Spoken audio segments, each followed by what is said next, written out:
तू ही निरंकार, एक तू ही निरंकार। बोल सतगुरु माता सुदीक्षा सुविंदर हरदेव जी महाराज की जय। निरंकारी राजपिता जी की जय। तीन देवों ने मिलकर कहते दुनिया सकल बनाई है। ब्रह्मा विष्णु शंकर तीनों के ही हाथ खुदाई है। एक बनाए सृष्टि सारी, एक रोजी पहुंचाता है। तीजा देखे कर्म सभी के, मौत का चक्कर चलाता है।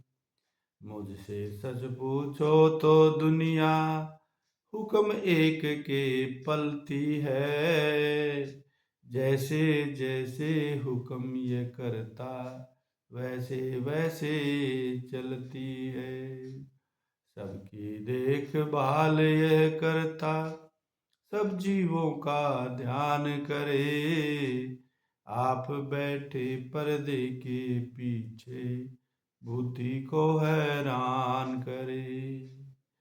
इसी को मैं प्रणाम करूं, नमन करूं मैं शीश झुका।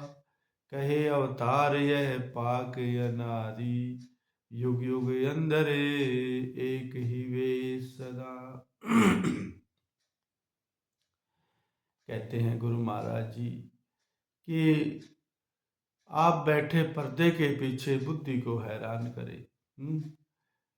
हम अपने मन बुद्धि से इस निरंकार के बारे में कुछ कुछ अनुमान लगाते रहते हैं, लेकिन ये हमारे बुद्धि अकल मन से बाहर की वस्तु है। ये तो सामने जब स्वयं अपने आप आके हमारा पर्दा नहीं हटाता अज्ञानता का, तब तक हमारे ये समझ में नहीं आता है।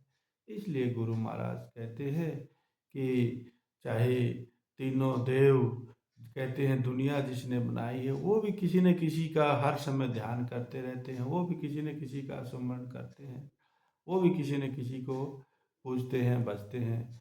तो ये निरंकार, ये परमात्मा, ये सबसे ऊपर, इससे आगे कुछ नहीं। तो इस निरंकार का जिसने भक्ति करने का तरीका, परमात्मा को पहचान के जान के इस मालिक की भक्ति सतगुरु के द्वारा करने का तरीका जिसने सीख लिया है, अपने मन को वही बदल पाता है। अपने मन की अवस्था को बहुत ऊंची अवस्था में वही लेके चला जाता है। अन्यथा ये मन मायावी है और इस जीव को कभी भी ये मन अपने जाल से नहीं निकलने देता। इस मन का काम है कि ये जीव सदा इस मन के अंदर, मन के जाल में, मायावी जाल में उलझा हुआ मरता रहे, जन्म लेता रहे। तो मन मायावी है और मन के अंदर जो भी सामान भरा है वो भी मायावी है। तो इसलिए मन को छोड़ सिर्फ आत्मा की कल्याण की बातें गुरु के द्वारा जो बताई जाती हैं,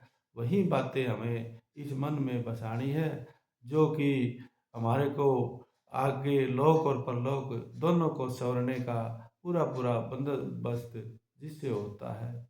तो गुरु महाराज जी यही बताते हैं कि मन को कभी भी अपने मन के पीछे नहीं लगना है, मन का गुलाम नहीं होना है। इस आत्मा के कहने में के अनुसार इस मन को चलाना है। मन मति नहीं, मन मति डुबाए, गुरु मति उतारे।